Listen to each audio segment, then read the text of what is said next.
New South Wales, as I just mentioned, is leading a growing chorus of voices calling for the international borders to be open well before mid-2022.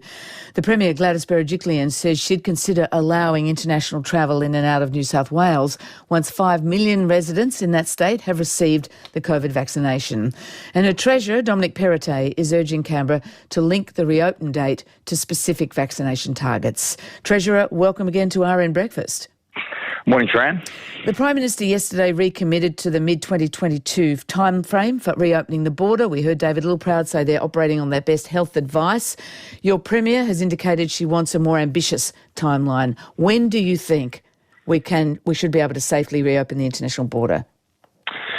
Well, I think, Fran, what the Premier is saying and what I've been saying is that we need to link and know what the strategy is going to be for those borders to open. And this is going to be a very difficult conversation to have with the Australian people, because unlike the rest of the world, we've been very successful in eliminating pretty much the virus in our country, whereas in other places around the world, they're living alongside the virus and people are off going and getting as many vaccinations as quickly as possible, whereas I think Australia is going to have a unique challenge, and we can sit here on the other side of the world and remain closed, or we can actually understand where the federal health officials are coming from and saying, well, you know, whether it's vaccination rates or any other measures, this is what success looks like. And once we get to this point, we'll open up those borders and rejoin the world. Okay, so you want a picture from the health officials of what success looks like. Is that what you're asking for?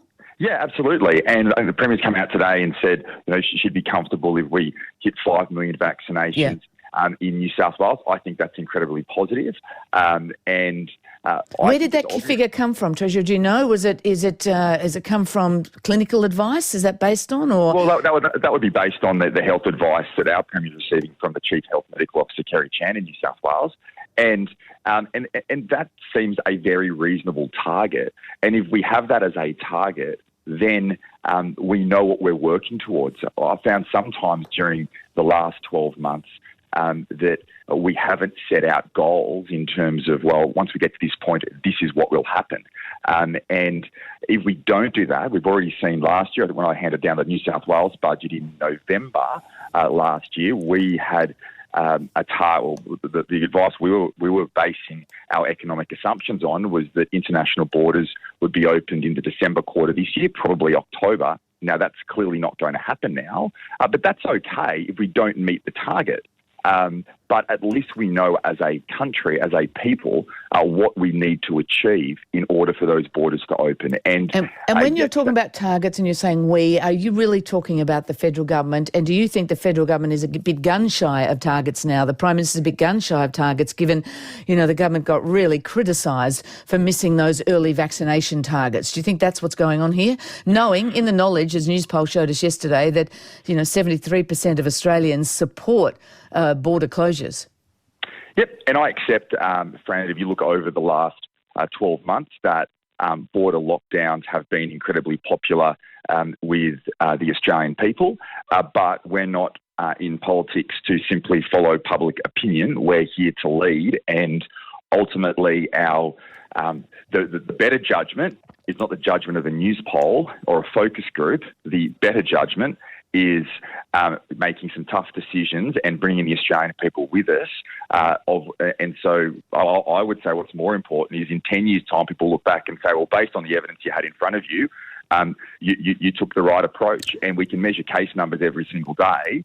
And we have been incredibly successful in this country in keeping people safe. And we're not saying that. We're not saying that we shouldn't be doing that. That's our number one priority as a government, is to keep people safe. But also, there's also an economic aspect to this and a societal aspect, and that's more difficult to measure. But if we don't set targets, we don't move towards that outcome, I think we'll be left behind. Is one of the tough decisions you're talking about the one that the Virgin CEO, Jane Hrdlicka, basically enunciated yesterday when she called for the countries to reopen before mid-2022 because she said, quote, even if some people may die. I mean, that sounds harsh, but is one of the tough decisions that although the number one priority of our governments is to keep people safe, you can't keep everybody safe like we can't from the flu. Is that what governments are trying to get to saying here without saying it?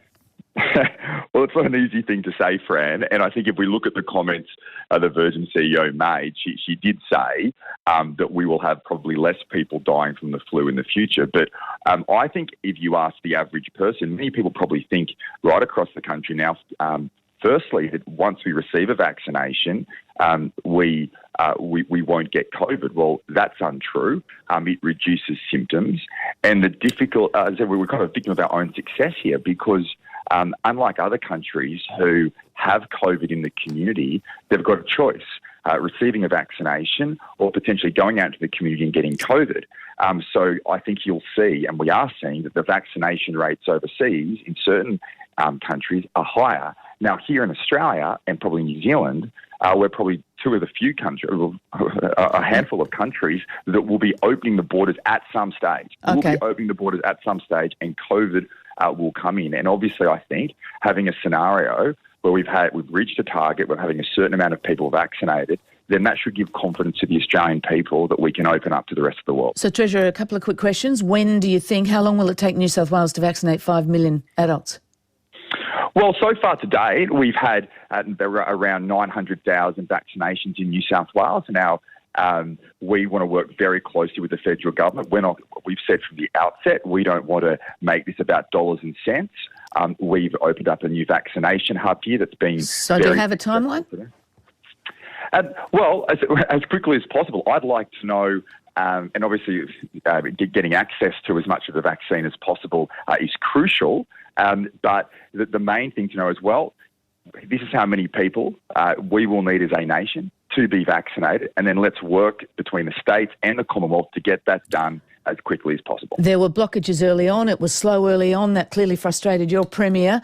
Gladys Berejiklian said again yesterday that, quote, we have no assurance of future supply chain to the vaccine. Is that a problem? Should that be fixed? Well, it should be fixed, but I think it's on the way to doing it.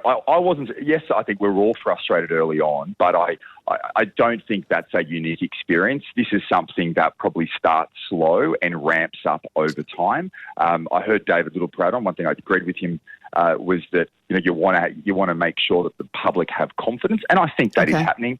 So look, let's set targets. Let's get there. Let's open our borders and rejoin the world in a safe way. And will New South Wales and other states, do you think, comply with what the government's wanting, which is a plan to make it easier for people who are fully vaccinated to move around the country? A guarantee from states they won't close the borders to people who are vaccinated. Well, that's right. I mean, I think that's something we certainly have to live with. We can't. I mean, we're one nation ultimately overall, and we can't revert back to living like we're in penal colonies again. We are one country, and if people have been vaccinated, that's going to be the new way of life. And if people have gone out, had their jabs, and they should be able to freely travel across our country. Treasurer, just very briefly, if you wouldn't mind, we're out of time, but you've got a budget coming up, a state budget in 5 weeks. Are you going to make an announcement in that budget either about, mRNA manufacture or quarantine? Look, we're working through that front. I don't want to start announcing the budget too early, but we're well in the books at the moment, and we'll have a lot more to say about that soon. Treasurer, thank you very much for joining us. Thanks, Fran. New South Wales Treasurer Dominic Perrottet.